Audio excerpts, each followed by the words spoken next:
ಎಲ್ಲ ಅನ್ನದಾತರಿಗೂ ನಮಸ್ಕಾರ. ನಾನು ಕುರಿಮೋನ್ ಸುನಿಲ್. ಪೊಲಿಟಿಕಲ್ ಮಸಾಲ ದೋಸೆಗೆ ಸ್ವಾಗತ ಸುಸ್ವಾಗತ.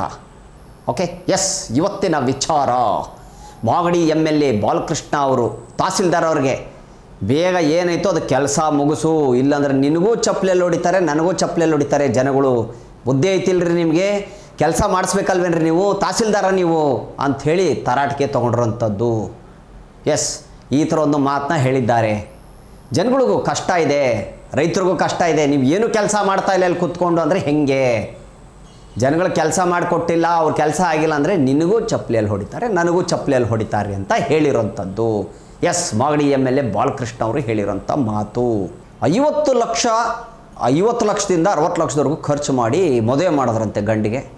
ಸೊ ಆಮೇಲೆ ನೋಡಿದ್ರೆ ಅವನು ಗಂಡಸೇ ಅಲ್ಲ ಅನ್ನೋದು ಗೊತ್ತಾಗೋಗ್ಬಿಡ್ತಂತೆ. ಪ್ಯಾಲೇಸ್ ಗ್ರೌಂಡಲ್ಲಿ ಗ್ರ್ಯಾಂಡಾಗಿ ಮದುವೆ ಮಾಡಿದ್ರಂತೆ. ಆದರೆ ಅಲ್ಲಿ ನೋಡಿದ್ರೆ ವಿಚಾರ ಹಿಂಗಿದೆ, ಅವ್ನು ಗಂಡಸೇ ಅಲ್ಲ ಅಂತ ಹುಡುಗಿ ಬಂದು ಹೇಳಿರೋಂಥದ್ದು. ಏನು ನಡೀತಾ ಇತ್ತು ರೀ? 50-60 ಲಕ್ಷ ಖರ್ಚು ಮಾಡಿ ಆಮೇಲೆ ಗಂಡಸಲ್ಲ ಅಂತ ಗೊತ್ತಾಗ್ಬಿಟ್ರೆ ಹೆಂಗಿರುತ್ತೆ ಯೋಚನೆ ಮಾಡಿ. ಕರೆಕ್ಟ್ ಅಲ್ವಾ? ಗಂಡು ಹೇಳ್ತಾನಂತೆ, ಬೇಡ ಇನ್ನೂ ಆಪ್ರೇಷನ್ ಮಾಡಿಸ್ಕೊಳ್ಳೋದಿದೆ, ಸ್ವಲ್ಪ ಆಗಿದೆ ನನಗೆ, ಸ್ವಲ್ಪ ಲೇಟ್ ಮಾಡು, ವೇಟ್ ಮಾಡು ಅಂಥೇಳಿ ಈ ಥರ ಆಗಿರೋಂಥದ್ದು. ಇದು ಎಲ್ಲ ವೈರಲ್ ಆಗ್ತಾಯಿತ್ತಪ್ಪ. ಏನು ಎತ್ತ ಹೋಗಪ್ಪ, ಇನ್ನೇನು ಹೆಂಗೆ ಹೆಣ್ಣು ಗಂಡು ನೋಡೋಕೆ ಹೋಗ್ತಾರೆ, ಗಂಡು ಹೆಣ್ಣು ನೋಡೋಕೆ ಹೋಗ್ತಾರೆ, ಇನ್ನು ಬೇರೆ ಇರಲಿ. ಇನ್ನು ಮೈಸೂರಲ್ಲಿ ಹಲಿಯೂಮ್ ಗ್ಯಾಸ್ ಸಿಲಿಂಡರ್ ಅಂತದ್ದು, ಹಲಿಯೂಮ್ ಅಂದ್ಬಿಟ್ಟು ಅದು ಗ್ಯಾಸ್ ಸಿಲಿಂಡರ್ ಬ್ಲಾಸ್ಟ್ ಆಗಿರೋಂಥದ್ದು. ಅವನು ಬಂದು ಯು ಪಿ ಅಂತವನು. ಸೊ ಬಂದು 1 ವಾರ ಆಗಿತ್ತಂತ ಅಷ್ಟೇ ಮೈಸೂರಿಗೆ ಬೆಲೂನ್ ಮಾರಕ್ಕಂತ ಹೇಳಿ ಬಂದಿದ್ದಂತೆ. ಸುತ್ತಮುತ್ತ ಅಲ್ಲೇ ಓಡಾಡ್ಕೊಂಡು ಸೈಕಲಲ್ಲಿ ಮಾರ್ತಾ ಇದ್ದಂತೆ. UPಯಿಂದ ಇಲ್ಲಿಗೆ ಬಂದಿದ್ದಾನೆ ಮಾರೋದಕ್ಕೆ. ಸೊ ಬ್ಲಾಸ್ಟ್ ಆದಾಗ 1-2-3 ಜನಕ್ಕೆ ಹೇಟ್ ಆಗಿರೋಂಥದ್ದು, ಇನ್ನಿಬ್ಬರು ಸ್ಥಿತಿ ಗಂಭೀರ ಇದೆ ಅಂತ ಹೇಳ್ತಾ ಇದ್ದಾರೆ. ಎಸ್, ಮೈಸೂರಲ್ಲಿ ನಡೆದಿರೋಂಥ ಘಟನೆ. ಬೆಲೂನ್ಗಳು ಮಾರ್ಬೇಕಾದ್ರೆ ದಯವಿಟ್ಟು ಹುಷಾರಾಗಿರ್ರಿ, ಮಕ್ಕಳನ್ನ ಕರ್ಕೊಂಡು ಹೋಗ್ಬಿಡಿ ಅದರ ಹತ್ರ. ಬೆಲೂನ್ ಎಲ್ರಿಗೂ ಇಷ್ಟ, ಪ್ರತಿಯೊಬ್ಬರು ಇಷ್ಟಪಡ್ತಾರೆ. ಆದರೆ ಏನಪ್ಪ ಅಂದರೆ ಇಂಥ ಗ್ಯಾಸ್ಗಳು ಇಟ್ಕೊಂಡಾಗ, ಇದು ನಾನು 2ನೇದು ನಾನು ನೋಡ್ತಾ ಇರೋದು, ನಾನು ಹೇಳಿದ್ದೀನಿ ಇದು 2ನೇದು ಈ ಥರದ್ದು ನಾನು ನೋಡ್ತಾ ಇರೋದು. ಯಾಕಂದರೆ ಪ್ಯಾಲೇಸ್ ಗ್ರೌಂಡಲ್ಲಿ ನಾನು ಒಂದು ಟೈಮಲ್ಲಿ ಇದ್ದಾಗ ಕೂಡ ಇದೇ ಥರ ಆಗಿತ್ತು. ಸೊ ದಯವಿಟ್ಟು ಎಚ್ಚರವಾಗಿರಿ ಅಂತ ಹೇಳ್ತಾ ಇದ್ದೀನಿ. ಇನ್ನು ಚಿಕ್ಕಬಳ್ಳಾಪುರದಲ್ಲಿ ಒಂದು ಟ್ರಸ್ಟ್ ಬಂದು 1000 ಹೆಲ್ಮೆಟ್ಟು ಫ್ರೀಯಾಗಿ ಕೊಟ್ಟಿದ್ದಾರೆ. ಯಾಕಪ್ಪ ಅಂದರೆ ಅಟಲ್ ಬಿಹಾರಿ ವಾಜಪೇಯಿ ಅವರ ಜನ್ಮದಿನವನ್ನು ಸೊ ಆ ದಿನದಾಗಿ ಇರೋದಕ್ಕಾಗಿ ಸೊ ಎಲ್ಲರಿಗೂ ಪ್ರತಿಯೊಬ್ಬರಿಗೂ ಹೆಲ್ಮೆಟ್ ಕೊಟ್ಟಿರುವಂಥದ್ದು 1000 ಹೆಲ್ಮೆಟನ್ನು ಕೊಟ್ಟಿದ್ದಾರಂತೆ ಫ್ರೀಯಾಗಿ.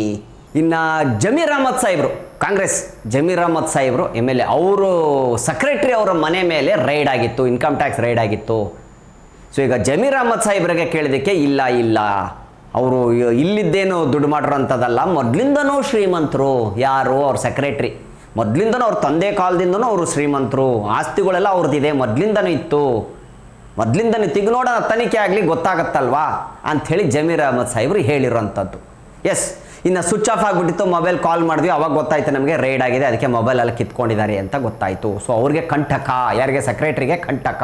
ಯಾಕಂದರೆ ಎಷ್ಟು ಆಸ್ತಿ ಹೆಂಗೆ ಬಂತು, ಏನು ಬಂತು ಅಂಥೇಳಿ ಇನ್ಕಮ್ ಟ್ಯಾಕ್ಸ್ ಅವರೆಲ್ಲ ಕೇಳ್ತಾರೆ. ಕರೆಕ್ಟ್ ಅಲ್ವಾ?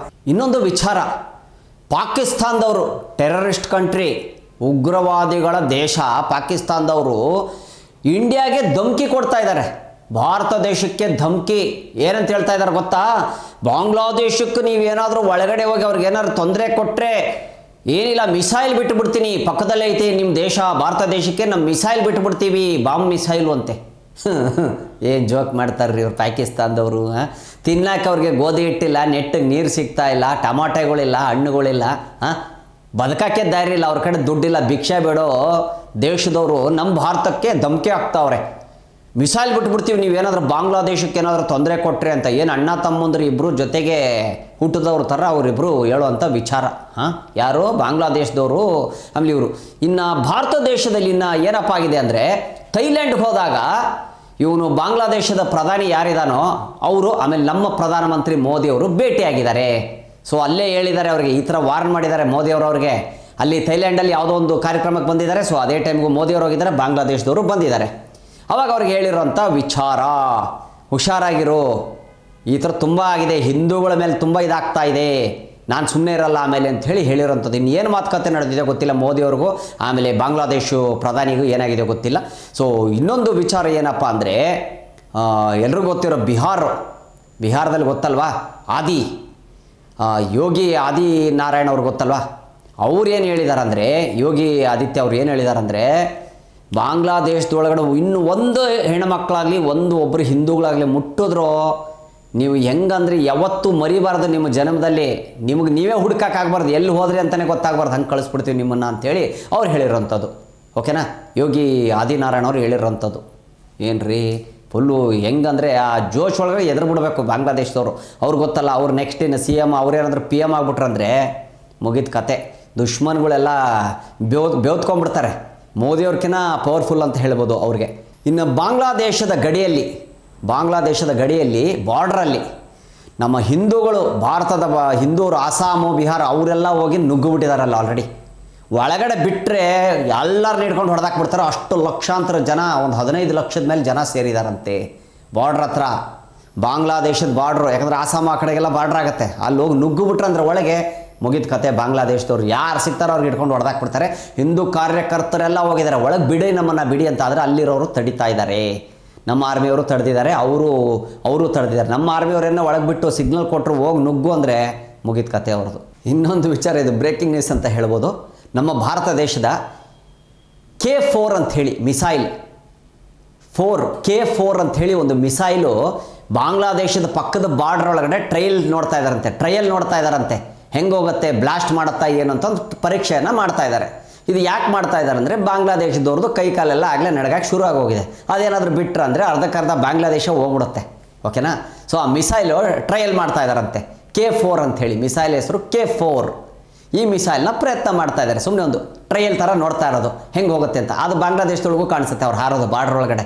ಅವರು ಆಲ್ರೆಡಿ ಶುರು ಆಗ್ಬಿಟ್ಟಿದೆ ಬಾಂಗ್ಲಾದೇಶದವ್ರಿಗೆ. ಸೊ ಇದೊಂದು ವಿಚಾರ. ಇನ್ನು ಅಶೋಕ್ ಸಾಹೇಬರು ಟನಲ್ ಬಗ್ಗೆ ಮಾತಾಡಿರೋಂಥದ್ದು. ಲಾಲ್ಬಾಗ್ನ ಹಾಳು ಮಾಡೋಂಥ ಕೆಲಸ ಮಾಡ್ತಾ ಇದ್ದಾರೆ, ಪರಿಸರನ ಹಾಳು ಮಾಡೋಂಥ ಕೆಲಸ ಮಾಡ್ತಾ ಇದ್ದಾರೆ, ಕೆಂಪೇಗೌಡರ ಗೋಪುರನ ಬೀಳಿಸುವಂಥ ಕೆಲಸ ಮಾಡ್ತಾ ಇದ್ದಾರೆ. ಯಾಕೆ ಮಾಡ್ತಾ ಇದ್ದಾರೆ? ಯಾರ್ಯಾರಿಗೆಲ್ಲ ಅಧಿಕಾರ ಕೊಟ್ಟವರು? ನಾನು ಜನದ ಧ್ವನಿಯಾಗಿ ಮಾತಾಡ್ತಾ ಇರೋದು, ನಾನು ಅಶೋಕ್ ಆಗಿ ಮಾತಾಡ್ತಾ ಇಲ್ಲ. ಇದು ಜನಗಳ ಧ್ವನಿಯಾಗಿ ನಾನು ಮಾತಾಡ್ತಾ ಇದ್ದೀನಿ. ಜನಗಳು ಹೇಳಬೇಕಾಗಿರೋದನ್ನು ನಾನು ಹೇಳ್ತಾ ಇದ್ದೀನಿ. ಯಾಕೆ ಹಾಳು ಮಾಡ್ತಾ ಇದ್ದೀರಾ ನೀವು ಲಾಲ್ಬಾಗ್ನ? ಯಾಕೆ ಹಾಳು ಮಾಡ್ತಾ ಇದ್ದೀರಾ? ಯಾರು ಅಧಿಕಾರ ಕೊಟ್ಟವ್ರು ನಿಮಗೆ? ಟನಲ್ ಮಾಡೋಕ್ಕೆ ಬೇಕಾ ನಿಮ್ಗೆ? ಇದೇ ಜಾಗ ಬೇಕಾಗಿತ್ತಾ? ಸೊ ಹೀಗಾಗಿ ಅಶೋಕ್ ಸಾಹೇಬರು ಹೇಳಿರೋಂಥದ್ದು. ಎಸ್, ಇನ್ನು ಇವತ್ತಿನ ವಿಚಾರ ಇಷ್ಟ ಆಗಿತ್ತು. ವಿಚಾರಗಳಿಗೆ ಏನು ಕಡಿಮೆ ಸಿಗ್ತಾನೆ ಇರ್ತವೆ ಸುದ್ದಿಗಳು ಕರ್ನಾಟಕದಲ್ಲಿ. ಸೊ ಇವತ್ತು ಯಾರ್ಯಾರು ಪೊಲಿಟಿಕಲ್ ಮಸಾಲೆ ದೋಸೆ ನೋಡಿದ್ರು ಎಲ್ಲ ಅನ್ನದಾತರಿಗೂ ಧನ್ಯವಾದಗಳು. ಮತ್ತೆ ಒಳ್ಳೆ ಸುದ್ದಿಗಳನ್ನ ತೊಗೊಂಡು ಬರ್ತೀನಿ, ನಿಮ್ಮ ಮುಂದೆ ಹೇಳ್ತೀನಿ. ಕಣ್ಣಿಂದ ನೋಡಿದ್ದು ಕಿವಿಯಿಂದ ಕೇಳಿದ್ದು ಮಾತ್ರ ನಾನು ಹೇಳೋದು ಪೊಲಿಟಿಕ್ ಮಸಾಲೆ ದೋಸೆಯಲ್ಲಿ. ಓಡ್ ಬರ್ತೀನಿ ಶೇಂಬುಲಿಂಗೆ ಓಡ್ ಬರ್ತೀನಿ ಕಣ್ರಪ್ಪ. ಎಟ್ಲಾಯ್ಕಾಯರು ವಿಧಾನಸಭೆಗೆ ಹೋಗ್ಬೇಕು. ನಿಮ್ಮೆಲ್ಲರ ಓಟು ಯಾರಿಗೆ? ನನಗೆ. ನಿಮ್ಮೆಲ್ಲರ ಓಟು ಯಾರಿಗೆ? ನನಗೆ. ಶೇಂಬುಲಿಂಗೆ ಬರ್ತೀನಿ ಕಣ್ರಪ್ಪ.